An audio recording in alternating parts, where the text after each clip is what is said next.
일반적으로 UFO라고 하면 외계인이 타고 있는 우주선 정도로 생각하기 마련입니다.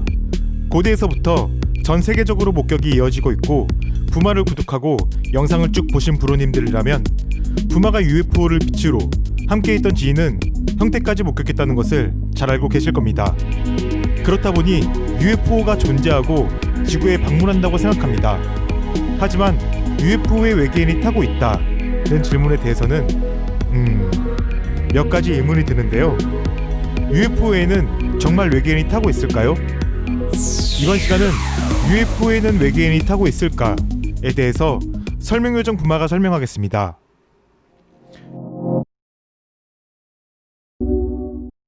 얘들아, 너무 오랜만에 와서 미안해. 시작한다. 다들 잘 아시는 것처럼 UFO는 식별되지 않은, 정체를 알 수 없는 날아다니는 무언가를 지칭합니다.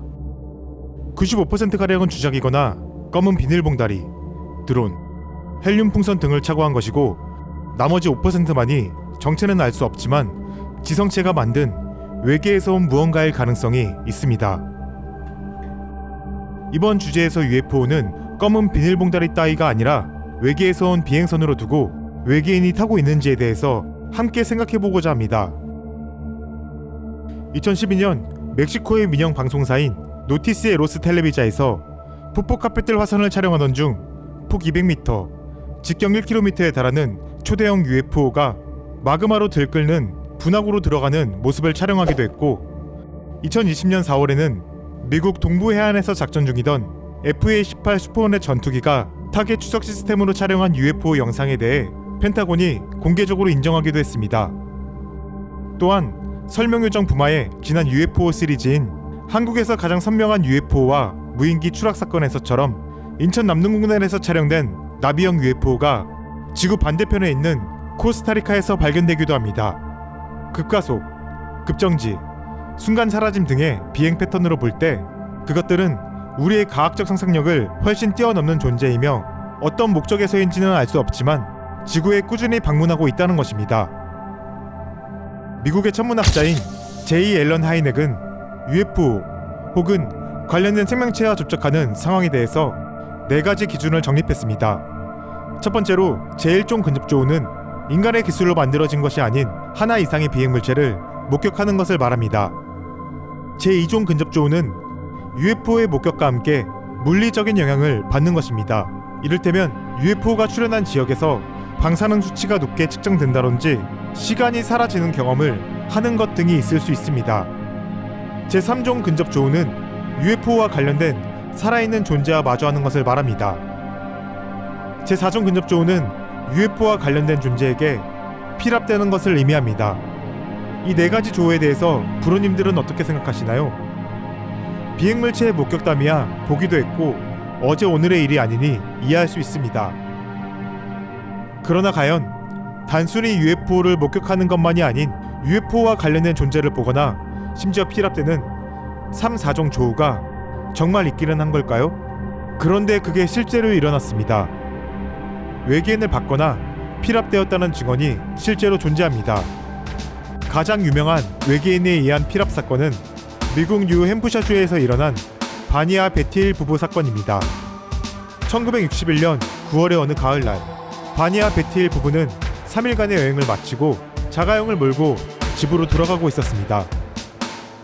그러던 중 갑자기 차의 시동이 멈췄고 강렬한 빛을 보는 순간 정신을 잃었는데 깨어보니 2시간이 지나 있었고 50km 이상 떨어진 도로에서 운전 중이었다고 합니다.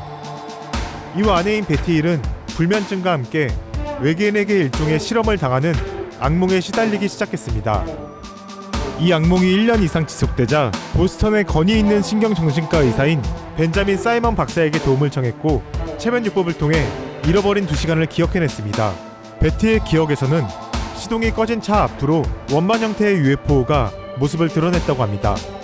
대략 모양은 이러했고 곧 회색 피부에 제복을 입은 신장 150cm가량의 외계인을 따라 UFO에 탑승할 수 있었는데 일종의 실험을 당했다고 합니다. 그들은 베티의 머리카락과 손톱, 귀지를 채취했으며 15cm가 넘는 긴 침을 베티의 뱃속 깊숙이 넣었습니다. 이 과정에서 베티가 고통스러워하자 리더로 보이는 외계인이 나타나 머리를 쓰다듬어 주었고, 그러자 고통이 사라졌다고 증언하기도 했습니다.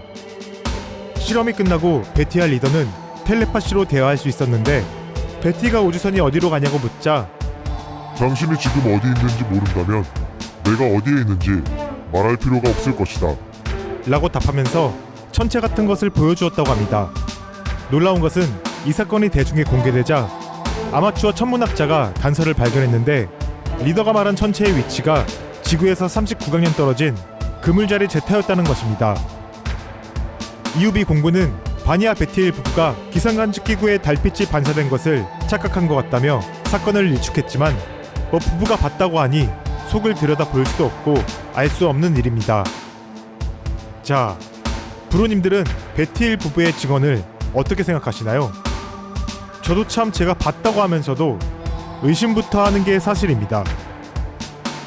코스모스의 저자로 유명한 천문학자 칼 세이건은 이 우주에서 지구에만 생명체가 존재한다면 엄청난 공간 낭비라며 우주의 강활함을 요약했습니다.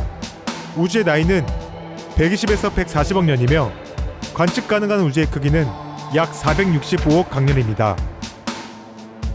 빛의 속도로 465년을 달려야 겨우 도달할 수 있는 자비 없는 거리입니다. 그리고 이런 우주에는 약 2조 개의 은하가 있고, 가장 가까운 은하인 안드로메다는 지구에서 약 250만 광년 떨어져 있습니다. 그러니까 지구에 방문하는 UFO는 빛보다 빠른 속도로 이동할 수 있거나 웜홀을 열 수 있는 시공간을 초월하는 기술을 가졌을 가능성이 높습니다. 최초의 인류라고 할 수 있는 오스트랄로피테쿠스가 지구에 등장한 것은 약 250만 년 전이고, 인류는 오늘날에 이르러서야 겨우 지구 밖을 나올 수 있는 수준에 이르렀습니다. 전문가들은 인간이 다른 종을 밟고 문명을 이룩한 데에는 인간의 본성 중 하나인 리스크 해치가 주요했다고 말합니다. 리스크 해치에 대해서 간단히 설명하자면 위험을 회피하고자 하는 욕망인데, 이로 인해 맹수와 자연으로부터 자신과 가족을 보호하면서 생존하고 성장해 나갈 수 있었습니다. 자연의 위험에서 벗어난 현대에도 리스크 해치는 발동합니다.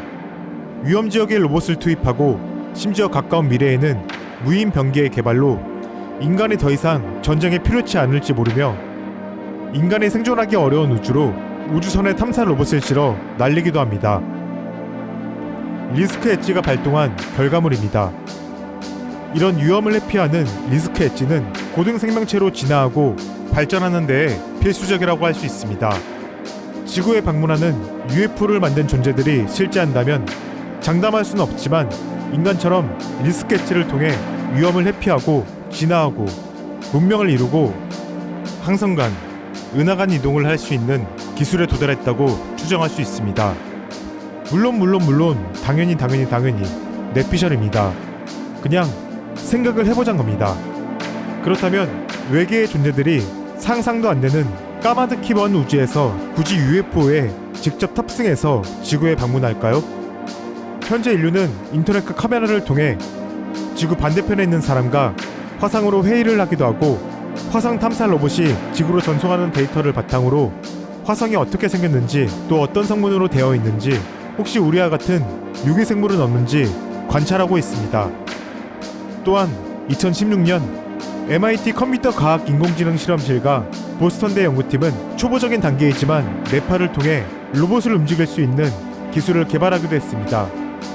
그렇다면 인간도 위험을 최소화하면서 우주로 나갈 수 있는 기술을 개발하고 있는데, 은하간 이동을 할 정도로 시공간을 초월한 존재가 굳이 UFO에 직접 타고 지구에 방문할까요?